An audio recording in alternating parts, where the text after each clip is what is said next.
Boa noite, meus amigos. Estamos recebendo a nossa amiga Beth, a nossa amiga do coração.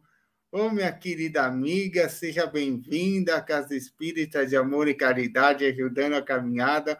Hoje a nossa amiga do coração, ela veio falar para a gente um tema muito importante, a importância da água em nossas vidas.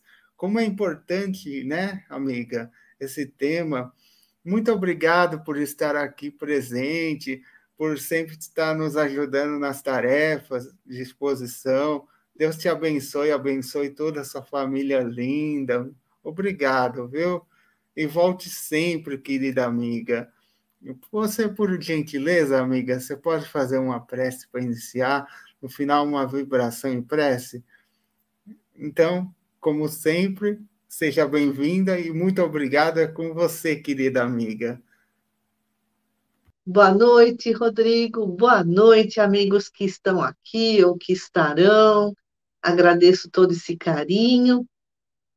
Então, pedindo ao nosso Pai Criador, pedindo a Jesus, nosso maior amigo, pedindo aos nossos mentores que nos protejam sempre, que nesses próximos instantes também nos amparem, nos inspirem e nos ajudem a entender o assunto da noite.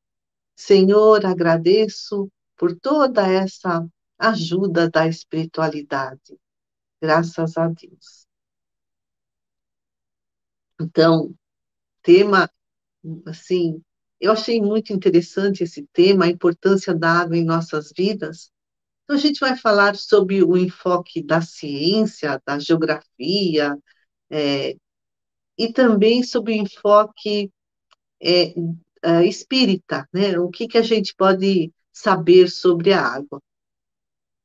A Terra, quando vista lá do espaço, ela é azul, né? Quando os astronautas foram e bateram fotos, viram que o nosso planeta é azul. Por quê? É um reflexo da água, é um reflexo da luz do Sol sobre os oceanos, porque a água cobre 70% da superfície do nosso planeta. Por isso que o nosso planeta é azul. E a água é fundamental para o nosso planeta, para a nossa vida. Tanto que as primeiras formas de vida surgiram no meio das águas, quando lá, né, foram milhões de anos atrás, quando já os oceanos já iam se esfriando, então surgiram os primórdios da vida, os elementos mais simples, né, da escala biológica, e ao longo da evolução das espécies, os animais, as plantas foram surgindo, as espécies, boa noite, Fátima, foram ficando cada vez mais complexas, tanto que a vida surgiu no mar. E depois de muito tempo, essas espécies aquáticas marinhas foram aos poucos conquistando a terra seca. E aí surgiram as espécies terrestres, primeiro os anfíbios, que vivem nos dois ambientes, aquático e terrestre. E depois, a partir dos anfíbios, foram surgindo os répteis, as aves, os mamíferos. Nós somos mamíferos. E tudo isso veio da água. A água é esse meio de vida que nos dá essa oportunidade, né, de sobrevivência.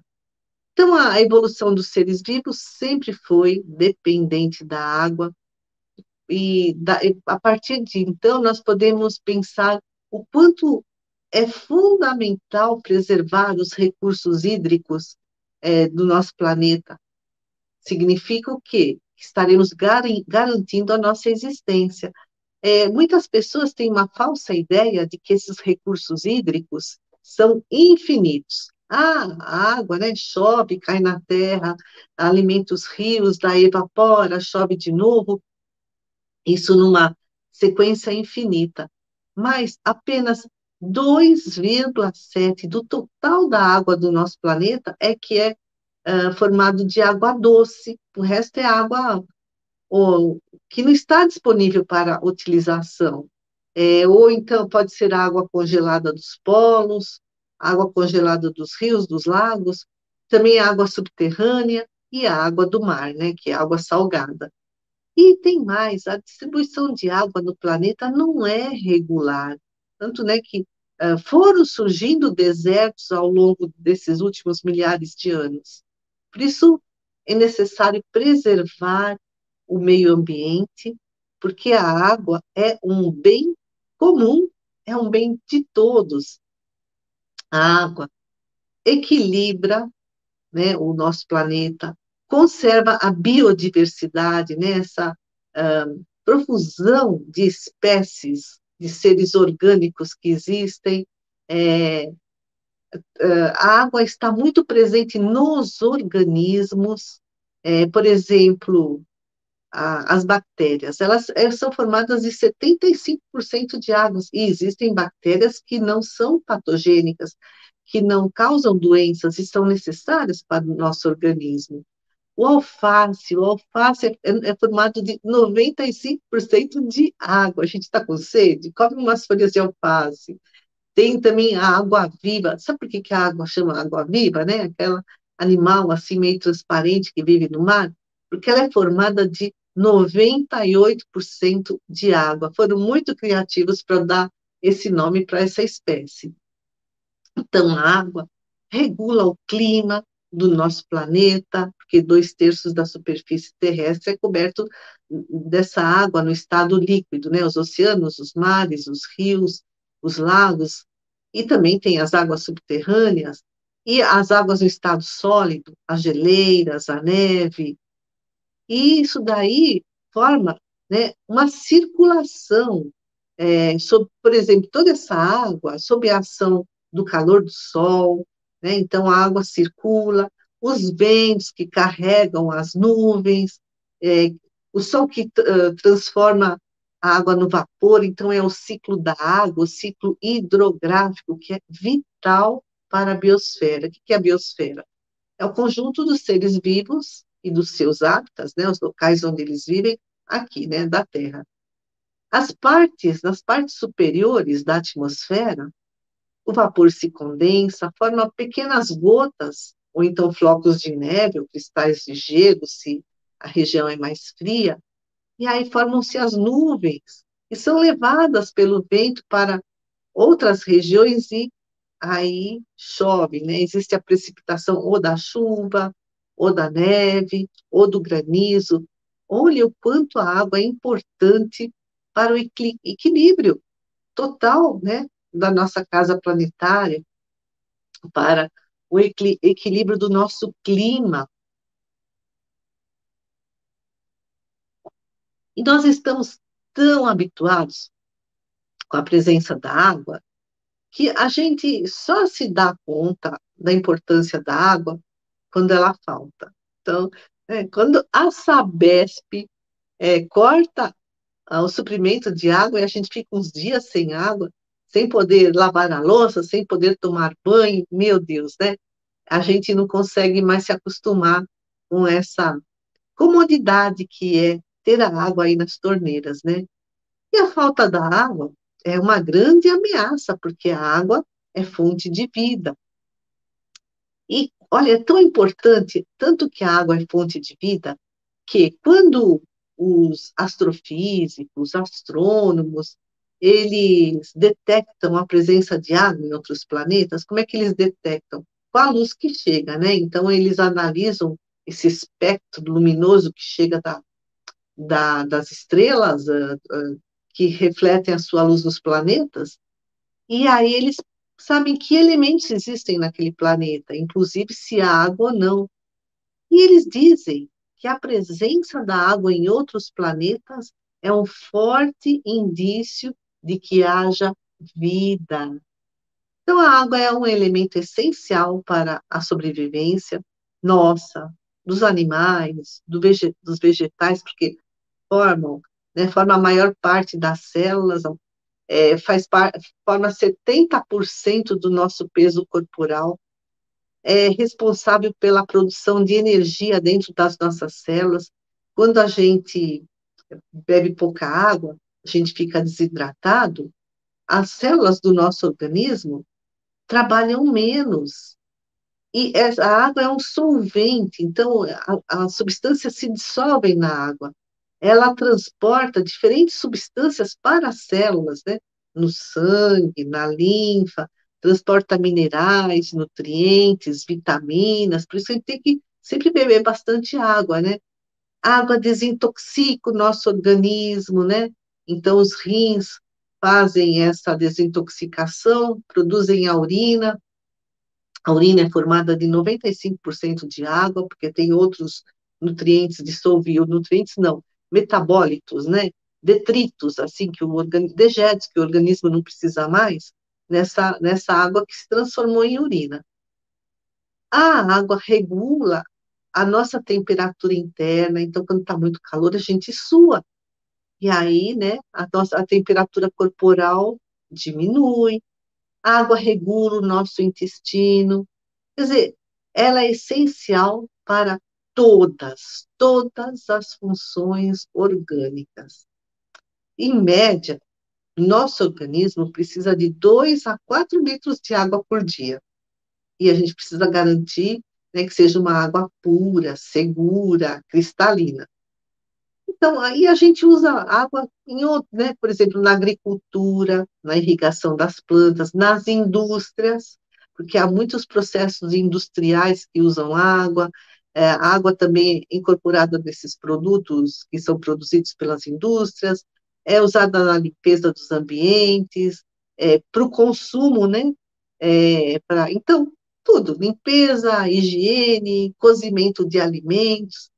Por isso, foi designado um Dia Mundial para a Água. É o dia 22 de março. Para quê? Para a gente se conscientizar da importância de não poluir a água, os rios, os mares, e não desperdiçar a água das nossas torneiras, né? E por quê?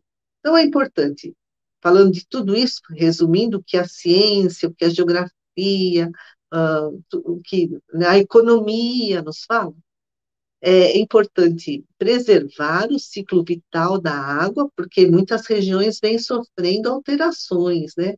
Muitas regiões acabam ficando com escassez de água. A gente precisa se conscientizar de que é preciso proteger os mananciais de água, né? Não poluir, não destruir, reflorestar as margens dos rios, evitar o desperdício, utilizar essa água de forma consciente, tratar os esgotos, porque o esgoto acaba indo para o mar, então, para não poluir o mar. Pensar no perigo que são esses intensos desmatamentos, porque quando as árvores são retiradas, o solo acaba entrando numa enorme erosão, né? Sabe? A água vai escoando toda essa terra embora e acaba, né, não havendo sustentação de cursos de água, né? Os rios vão morrendo e surge a desertificação. Tem também o problema da impermeabilização do solo nas cidades. Então, é muito asfalto, muito cimento, muito calçamento, que reduz a infiltração da água.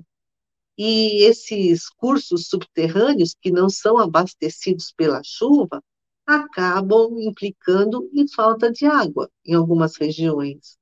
Então, os rios são muito importantes para preservar a nossa vida. Muitas cidades foram construídas nas margens dos rios.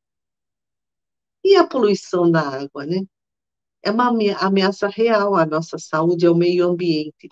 Então, infelizmente, há pessoas, né, que jogam os produtos químicos tóxicos, metais pesados, principalmente cádmio e mercúrio, as indústrias, né, jogam nos rios, e esses detritos que são despejados nos rios, nos lagos ou nas águas costeiras, matam plantas, matam animais, matam até o ser humano por envenenamento. Também esses nitratos, esses pesticidas agrícolas, usados de uma forma discriminada, contaminam um lençol freático, são essas águas subterrâneas, né? E acabam também gerando doenças. E existe também o perigo da poluição térmica, porque nas usinas hidrelétricas, a refrigeração é feita pela água.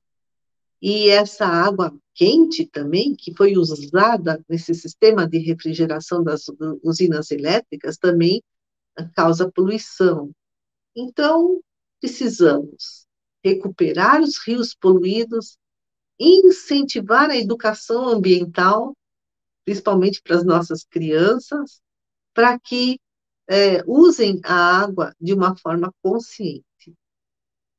E olha que interessante, a água é muito mais o que a ciência fala dela. O que a gente trouxe aqui são aspectos, né, objetivos da água, mas a água traz muito mais informações.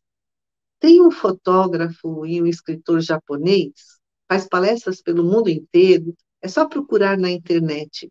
Masaru Emoto, ele escreveu um livro, A Mensagem da Água.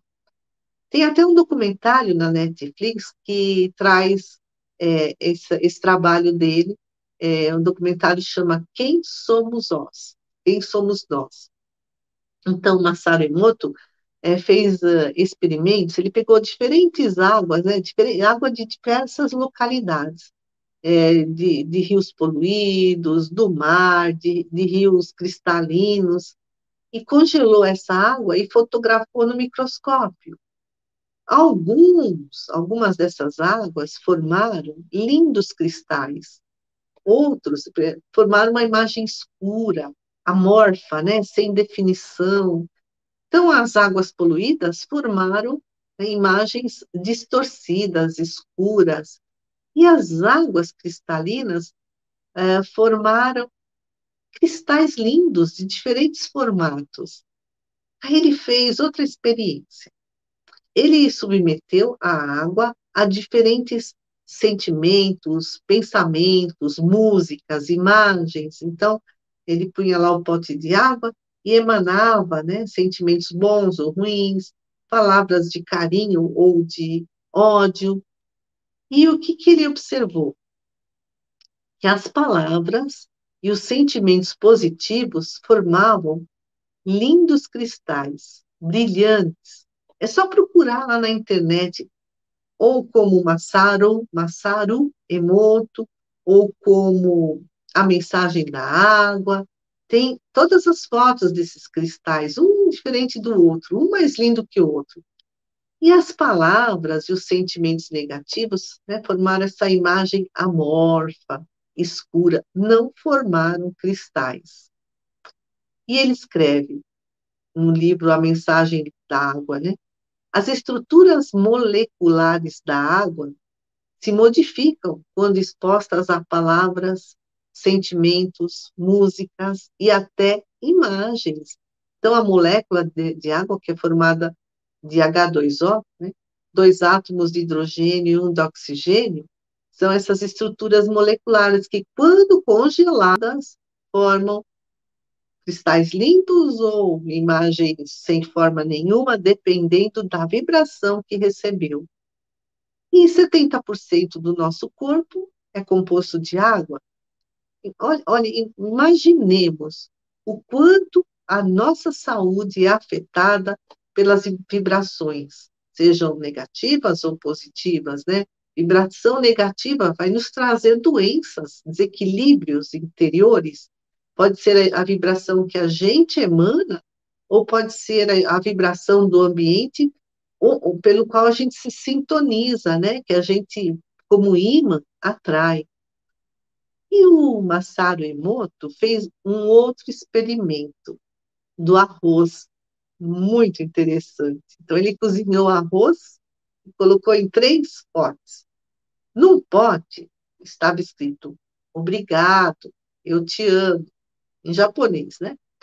No outro pote estava escrito, você é um idiota, eu te odeio. E no outro pote, né, ele não escreveu nada. O outro pote foi ignorado. Esse arroz cozido ele cobriu com água. E ele pediu aos seus alunos, todos os dias, durante 30 dias, que gritassem as palavras lidas nesses potes. Então, esses 30 alunos gritavam para o primeiro pote o que estava escrito nele, né? Obrigado, eu te amo. No segundo pote, eles liam, mas punham sentimentos. Você é um idiota, eu te odeio. E o terceiro pote, né, não faziam nada, né? Ele mantinha-se ignorado. O que aconteceu depois de 30 dias? O primeiro pote, que recebeu palavras de carinho e de amor, fermentou. Até surgiu aquele aroma agradável. Sabe quando a gente passa numa padaria e sente aquele cheiro gostoso de pão quentinho saído do forno?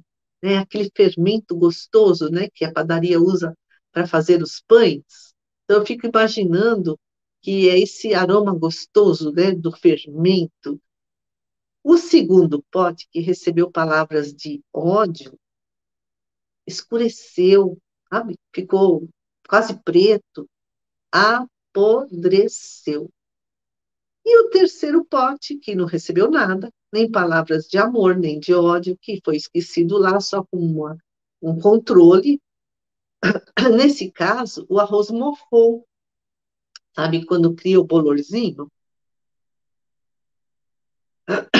Sabe quando tem uma fruta lá que fica muito tempo na fruteira e na umidade? Aí passa um tempo e a gente olha, né? E criou aquele monte de bolorzinho verdinho, que são fungos. Aquele bolor, ele vai decompor a fruta. É um processo natural. E foi isso que aconteceu com o terceiro arroz, né? Simplesmente, depois de 30 dias, né? Ele lá esquecidinho, mofou, e aí, a partir de então, ele iria se decompor, né? Essa é a função do fungo, decompor, né, as substâncias orgânicas. E o Masaru Emoto, ele mesmo diz que ele não é um cientista, ele é um fotógrafo. E muitos cientistas não aceitaram, não levaram como válidos os experimentos do Emoto, porque ele não seguiu uma metodologia científica.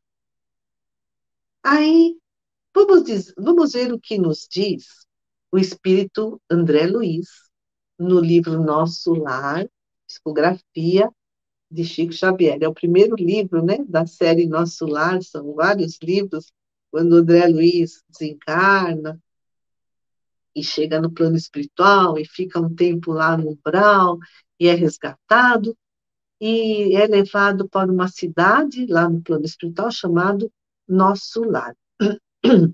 E aqui a gente vai se referir ao capítulo 10 desse livro, o nosso Lar, que chama O Bosque das Águas. E aí o André Luiz fala que lá nessa cidade espiritual chamada Nosso Lar, existe um grande reservatório de água.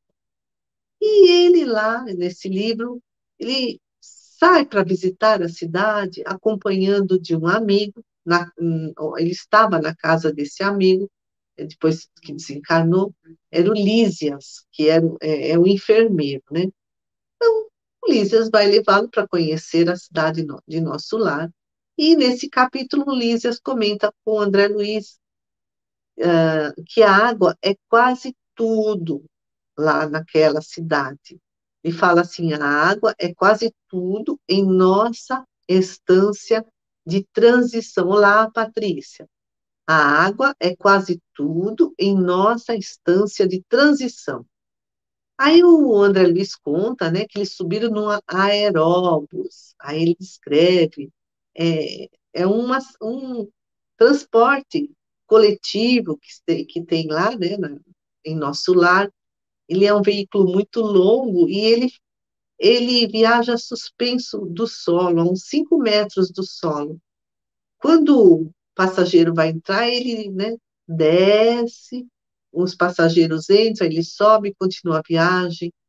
E aí o André Luiz, né, adentrou ao aeróbus, estava cheio de passageiros, e eles foram até o Bosque das Águas. E o Lísias fala que o Bosque das Águas é uma das regiões mais belas lá daquela cidade espiritual. Ele fala, é um dos locais prediletos para as excursões dos amantes, que aqui vêm tecer as mais lindas promessas de amor e fidelidade para as experiências da terra. Então, espíritos que noivam, né, são noivos lá no plano espiritual, lá nessa cidade, e aí eles planejam reencarnar e casar aqui quando chega, né, aqui no nosso planeta, na matéria. Então eles gostam de ir lá para o Bosque das Águas para, como ele fala, tecer as mais lindas promessas de amor e fidelidade, para namorarem, né? E o André Luiz conta que esse bosque é belíssimo, tem um gramado extenso, todo florido, de quando em quando árvores frondosas, cheio de bancos para as pessoas descansarem, meditarem. E tem um rio que atravessa esse bosque, um rio de grandes proporções, chamado Rio Azul. E o André fala, a corrente do rio, né, rolava tranquila, mas tão cristalina que parecia tonalizada em matiz celeste, fazia o tom do céu, né? Em vista dos reflexos do firmamento. Então, o céu, né, mandava a sua luz por esse rio e ele adquiria a cor azul, por isso que ele chamava Rio Azul. E André também fala que existe em nosso lar um edifício de grandes proporções, que é o reservatório de água da colônia. Esse reservatório recolhe todo o volume de água do Rio Azul. Olha quanta tecnologia, né? Essa água, ela passa por imensas caixas de distribuição e depois vai servir para todas as atividades da colônia. Depois que todo mundo usou essa água, né, essa água escoada, ela se reúne novamente e volta a constituir o rio, que, diz ele, vai para o grande oceano de substâncias invisíveis para a Terra. E essa água em nosso lar tem uma outra densidade, é mais tênue, mais pura, quase fluídica. E olha que coisa mais interessante, quem cuida da distribuição da água naquela cidade é o Ministério da União Divina, é o ministério mais elevado que tem naquela cidade, porque o nosso lar é formado de 6 ministérios. Cada ministério tem 2 ministros, então, um total de 12 ministros. Tem o Ministério da Regeneração, o Ministério do Auxílio, da Comunicação, do Esclarecimento, da Elevação e da União Divina. Esses 2 últimos, o Ministério da Elevação e da União Divina, eles ligam-se às esferas do plano superior, porque nosso lar é uma zona de transição entre o planeta Terra e as esferas superiores. E os serviços mais sublimes são feitos por esse ministério, União Divina, que cuida também das águas. E aí André Luiz ficou surpreso. Aí Ulisses comenta, na Terra, ninguém cogita seriamente de conhecer a importância da água. Em nosso lar, contudo, outros são os conhecimentos. Nos círculos religiosos do planeta, ensinam que o Senhor criou as águas.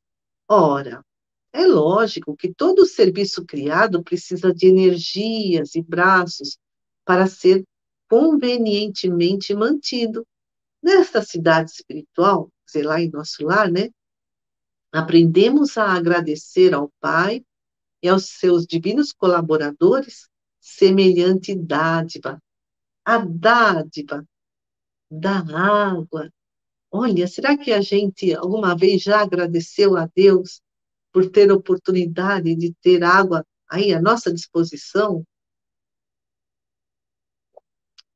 E aí continua Lísias, conhecendo-a mais intimamente, né, a água, sabemos que a água é veículo dos mais poderosos para os fluidos de qualquer natureza. Então, a, a, as substâncias se dissolvem na água, por isso que a água é um poderoso veículo desses fluidos. Fluidos, hein? Ele está falando também não só em substâncias, mas também em fluidos, em energias. E o Lísias continua, aqui ela é empregada sobretudo como alimento e remédio. Há repartições no Ministério do Auxílio absolutamente consagradas à manipulação de água pura, com certos princípios suscetíveis de serem captados na luz do sol e no magnetismo espiritual. Então, o que, que eles, né, acabam levando para a água? Esses princípios que são captados da luz do sol, né, são energias do sol, que o sol também dissolve os miasmas, as energias ruins. E também esses princípios que vêm do magnetismo espiritual, do passe, né, da água fluidificada, que a pessoa faz um passe e fluidifica a água. E lá no nosso lar, só os ministros da união divina é que têm elevação espiritual suficiente para magnetizar as águas do Rio Azul, que aí vai servir para todos os habitantes da cidade, nos serviços de... esses ministros fazem com essa água? Diz André Luiz. Limpam a água com o seu pensamento, purificam a água, magnetizam a água, fluidificam a água, energizam a água. E o Ministério do Auxílio acrescenta esses suprimentos alimentares curativos, né? As vitaminas, os remédios nessa água. Aí o André Luiz ficou maravilhado, né? Com toda essa informação para ele, uma extrema novidade. E o Lísias fala, sabe, o homem está desatento há muitos séculos. E ele diz: o mar equilibra o planeta, a água forma os nossos corpos, nosso corpo físico, a chuva cai, rega a plantação, e a plantação dá o pão, o rio serve às cidades, e o homem se julga absoluto dominador do mundo. Um dia, diz o Lísias, o homem compreenderá que a água é um fluido criador. Criador como? Porque absorve em cada lar as características mentais dos seus moradores. Isso vem ao encontro do que Emoto falou, vem confirmar a experiência de Masaru Emoto. Tudo que a gente emana no nosso ambiente, se são energias boas ou ruins, fica impregnado na água, na caixa d'água, na talha de água, no jarro com água, tudo isso vai servir para nos trazer saúde ou doença, porque o nosso corpo é formado de 3/4 de água. Então, a água carreia, né, leva embora os resíduos físicos do nosso corpo, quando a gente toma banho, ou da sujeira da nossa casa, quando a gente limpa, lava, né, lava roupa, lava o quintal, lava a louça. Mas a água também carreia, leva embora as expressões ruins da nossa mente, né? Essas energias de medo, de angústia, de tristeza, de ódio, de vingança. E diz o Lísias, a água será nociva em mãos perversas. Ela vai ficar contaminada, envenenada, vai gerar doença para quem bebe.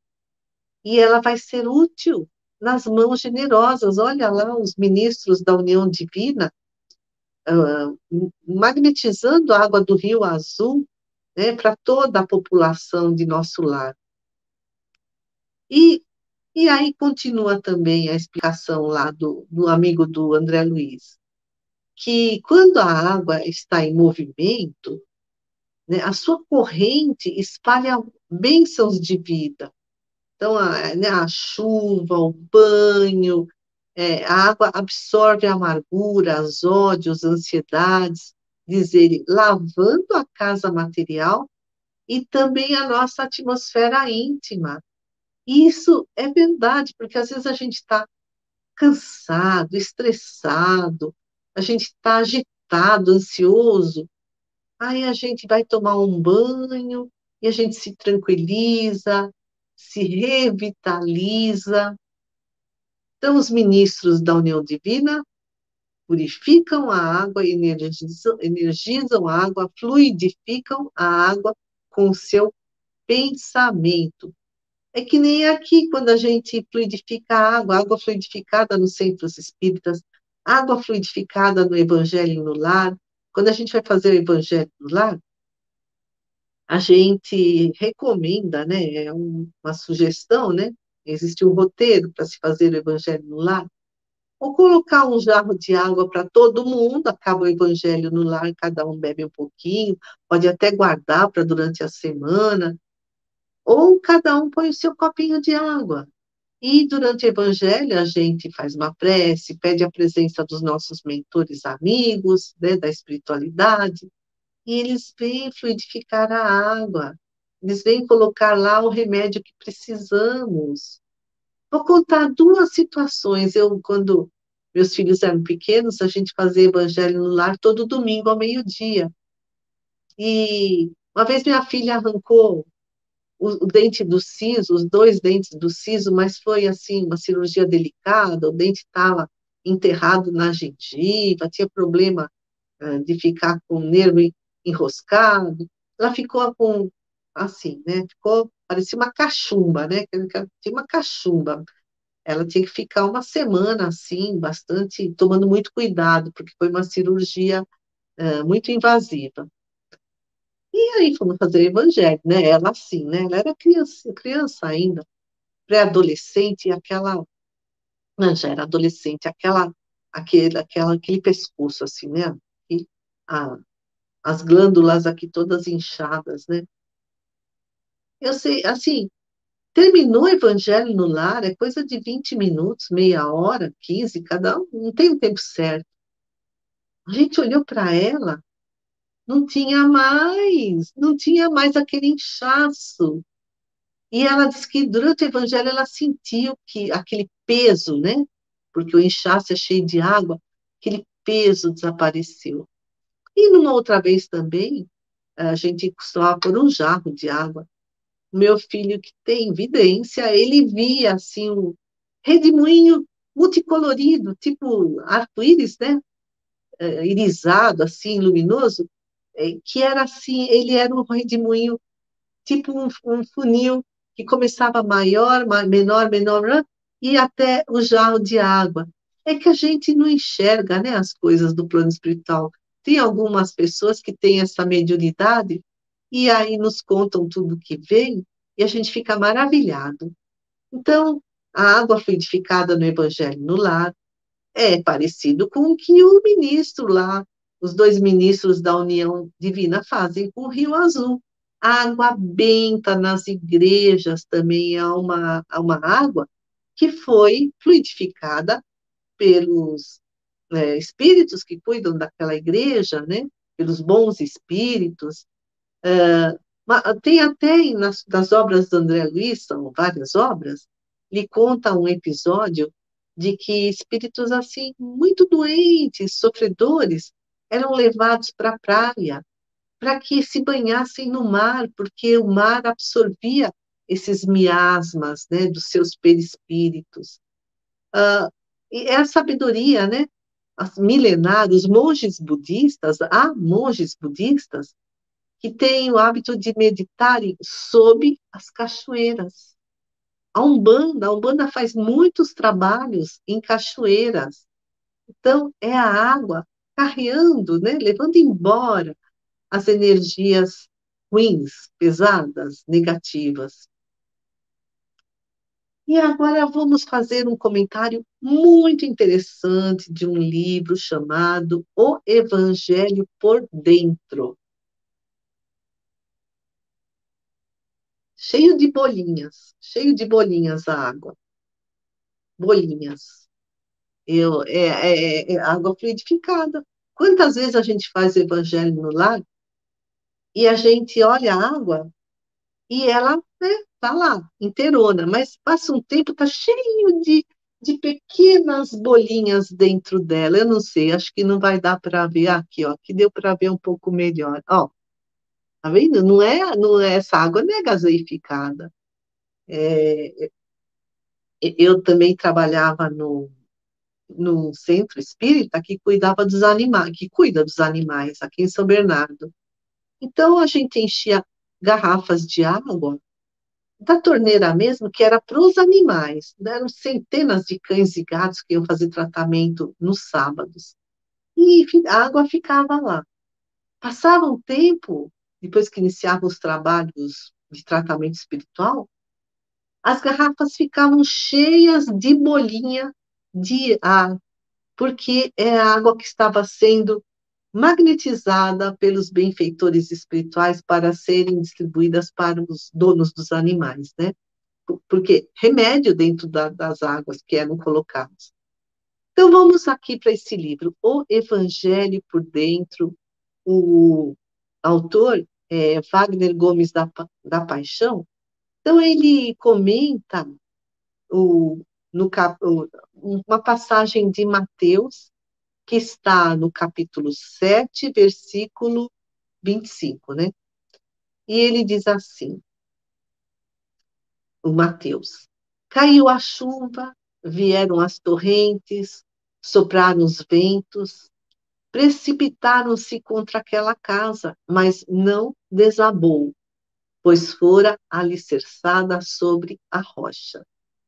E aí, o Wagner Gomes da Paixão faz um comentário, destrincha essa passagem de Mateus de uma forma muito interessante. Então, caiu a chuva e vieram as torrentes.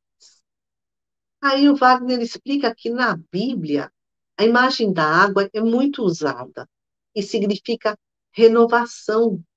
Então, tem, por exemplo, passagens que falam de dilúvio, de batismo, do mar, do lago, do poço, e significa renovação. A água também é simbolicamente um intermediário entre o passado e o futuro.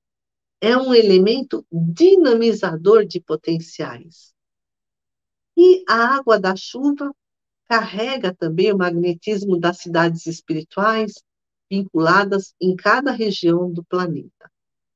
E, diz o Wagner, e por isso carrega os princípios psíquicos que trazem para a natureza terrena a vitalidade e o fomento de ordem transcendental. O que ele quis dizer aqui, né? Que em cima de cada cidade, aqui terrena, existe uma cidade espiritual que lhe está vinculada. E a água que cai, né, da chuva, carrega consigo o magnetismo dessas cidades espirituais, que trazem princípios psíquicos, ou seja, princípios magnéticos de energia, de vitalidade, e ele fala de ordem transcendental. Não é algo que ainda os nossos equipamentos aqui do planeta Terra conseguem detectar, ou que os nossos olhos físicos conseguem enxergar. E aí continua, caiu a chuva. Então, caiu a chuva, que significa que há momentos de provas, de testes, de revisão de valores. Então, é um momento de reposicionarmos-nos na vida. Muitas vezes, mudar a concepção que temos de algumas coisas, mudar rumos comportamentais. Ah, eu vinha fazendo isso sempre do mesmo jeito, mas não está mais dando certo. Então, a partir de hoje, eu vou agir de uma forma diferente. É mudança de rumos comportamentais. A mudança de concepção, aquilo em que eu acredito, é que muda o meu comportamento. E aí, diz ele, vieram as torrentes. E a gente vê, né, que as enchentes destroem as cidades. E nós somos visitados de tempos em tempos por desafios, por crises, por falência, abandono, perda de entes queridos. Não é um castigo de Deus, isso tudo acontece para que fortaleçamos o nosso espírito. Então, essas torrentes que vêm, a gente pode pensar nas enchentes que trazem destruição na cidade, ou metaforicamente falando, nos momentos de desafios, de crises. Então, né, a falência, o abandono, a morte de entes queridos. Tudo isso são simbologias. Aí sopraram os ventos. No Velho Testamento, sopro também é uma simbologia de sugestão mental. É um processo mediúnico mais ostensivo. Todos nós estamos unidos por alguém, né? Por muitas pessoas encarnadas ou desencarnadas, por conta da nossa semelhança de interesses, de gostos, de pensamentos. É a sintonia. Então, diz esse autor, o Wagner, os ventos representam faixas vibratórias de interesse comum. Então, os ventos fazem a união, a fusão, a associação de ondas mentais, de propósitos espirituais, ou para a destruição, ou para a edificação de propostas e ideias. Então, se eu estou pensando em algo ruim, né, é a minha faixa vibratória, que aí está simbolizado pelo vento.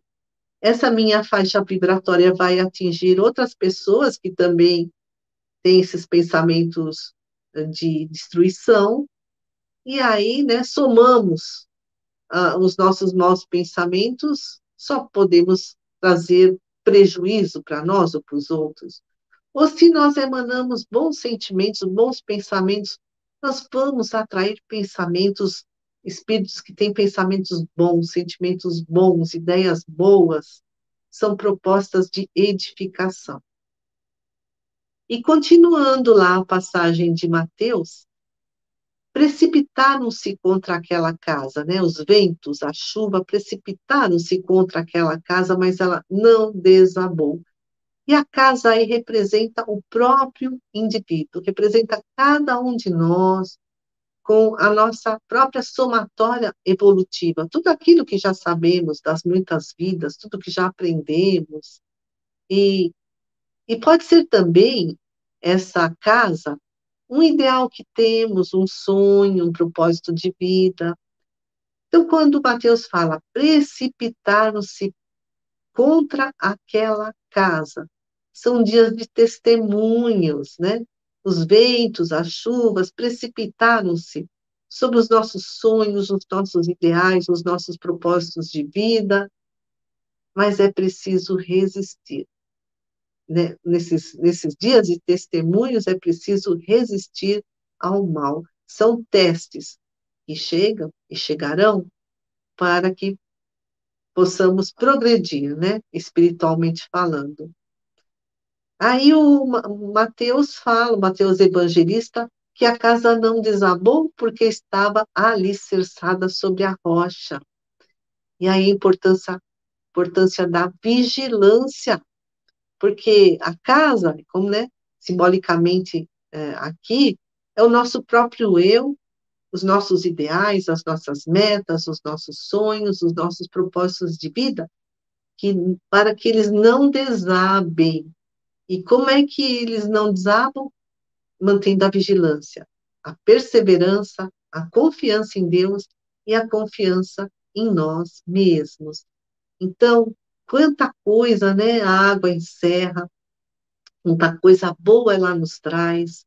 É por isso que a nossa atitude deve ser de economizar água, não desperdiçar a água e de não poluir, né, os rios, os mares, os lagos, e agradecer a Deus, né, por termos esse elemento tão valioso, tão necessário para a nossa vida, aí à nossa disposição.